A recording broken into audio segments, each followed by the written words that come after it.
How do you pick up the pieces when a sudden loss leaves you all alone?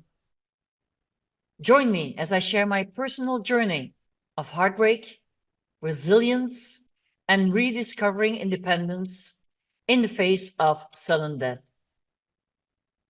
Whether you're facing this struggle or seeking to understand, this is a story of transformation and hope you don't want to miss.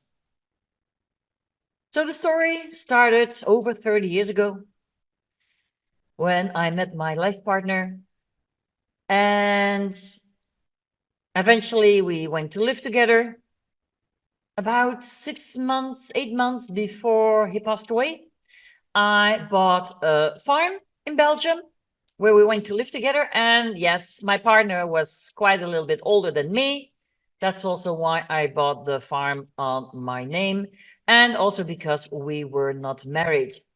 And we lived there together happily in nature, surrounded by animals that I had rescued. I had a few dogs. I had a Vietnamese pig I saved from a neighbor. And then I also had plenty of goats that I had given a home. And then suddenly, one Friday, I had to go to work. He had to go. And he wanted to say goodbye. And I said, oh, just hold on, hold on. I quickly have to go to the bathroom. I'll be right there. When I came out of the bathroom, he was already gone. I said, well, okay. I'll see him when he gets back. He never came back. From one moment to the other, without warning, suddenly that was our last moment together. And I never saw him again.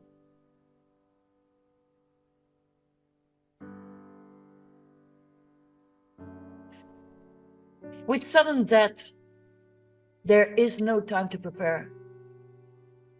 There is no time to say the things you want to say. There is no time to give him the hugs, to give him a kiss, to hold him, to tell him I love him. There is nothing there anymore. It has been ripped away from you. Like some would say, it rips the feet from under you, from underneath you. The crazy thing that when you have to deal with a sudden death is that everything changes in an instant. Everything. And when I found out that he was dead, I don't know if I was in shock. I was just in disbelief. No, that's not possible. I mean, I just saw him. He can't be dead. He can't be gone. And that night, that first night that you go to sleep, you dream of him, of course. Well, in my case. And when you wake up, it takes time to realize that he isn't there anymore, that he is in fact dead. Of course, I immediately informed my sister and my parents, or my parents who informed my sister, I don't know. And she was so kind to drive straight to me. And she drove me, and my partner had a son from his previous marriage. He had lost his wife. And so my sister drove me and his son to go and make preparations for a funeral. And then it's okay. It's all surreal. I mean, you can't even take the time to realize that he's dead, or you have to make decisions and make choices. A funeral, what, who, where, when. It's crazy. But that's what took my time in those first few days. So many things had to be arranged. So many things had to be done. And you don't get the time for yourself to really realize what's going on. And I had to go and identify him. And I could only see his hand. to identify him, but his hand was clear enough for me to know that it was him. And I thank his best friend who went with me to support me at that moment, who drove me there. And the real realization that he was gone came after his funeral. It was really simple. I mean, that's when I fell in a big, big, deep hole. Because you have to realize that I'm talking of something that happened 25 years ago. We were together for over 7 years. When this happened, we were living together. We were happy together. We weren't married, but that has nothing to do with our circumstances. It's just that that was my decision to never get married after what I saw happening at my parents' place. I always said, hey, if you love each other, you don't need a little paper to stay together. So my way of proving that real love exists is by being with somebody and staying with somebody until they die, which of course, sadly, was not foreseen to happen so soon.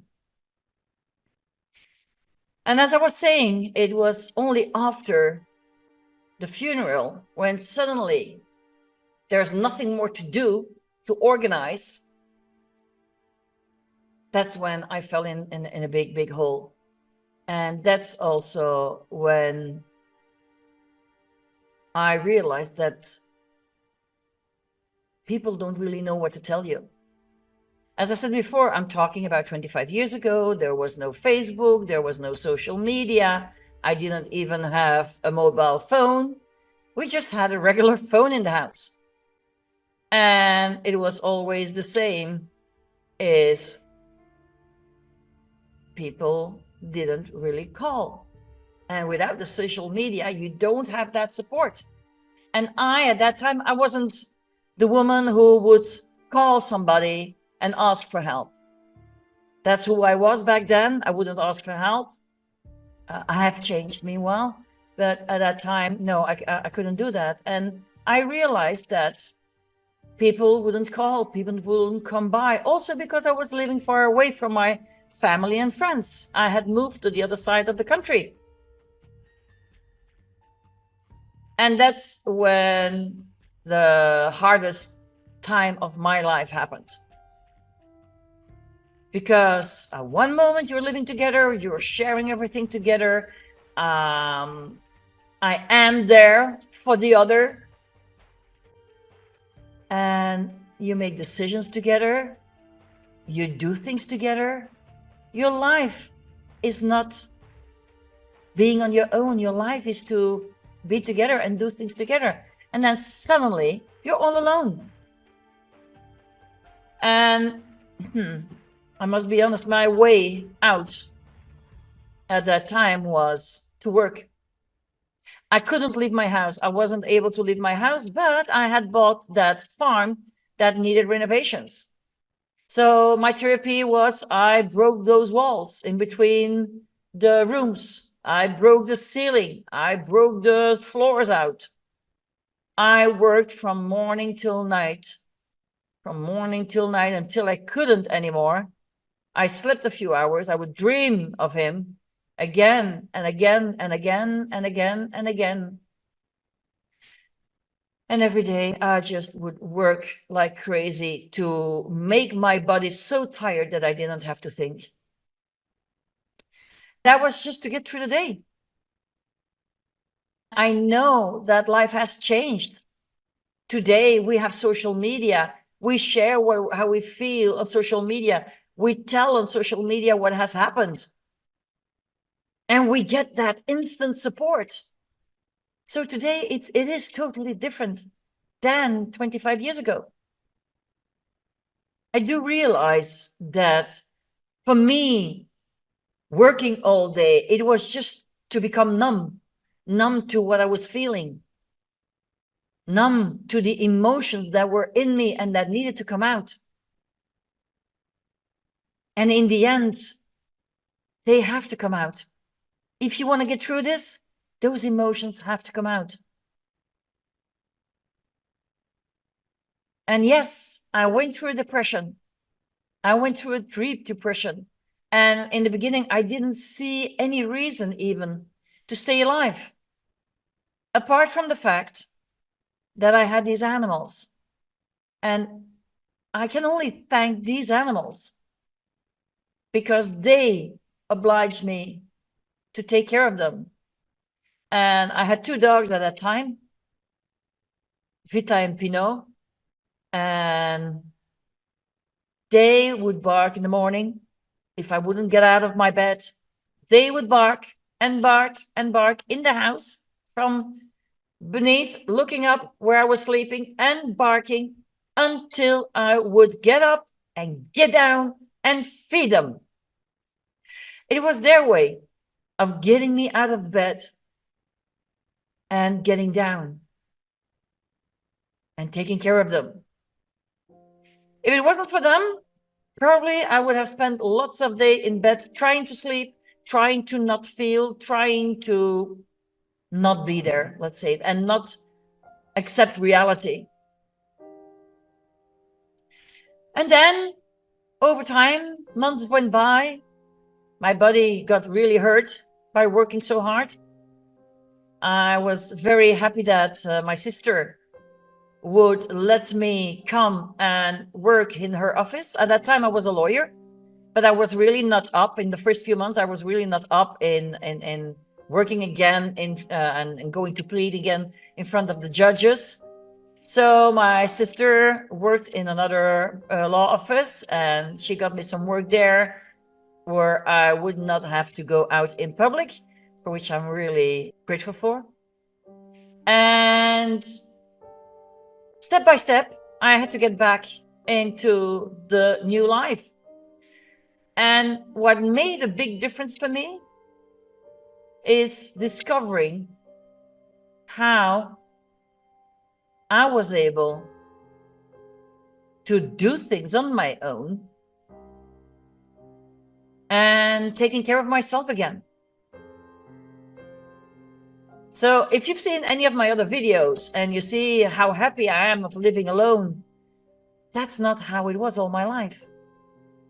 I was somebody who has always loved to take care of others. That's why I have always saved so many animals. But the same goes for my partner.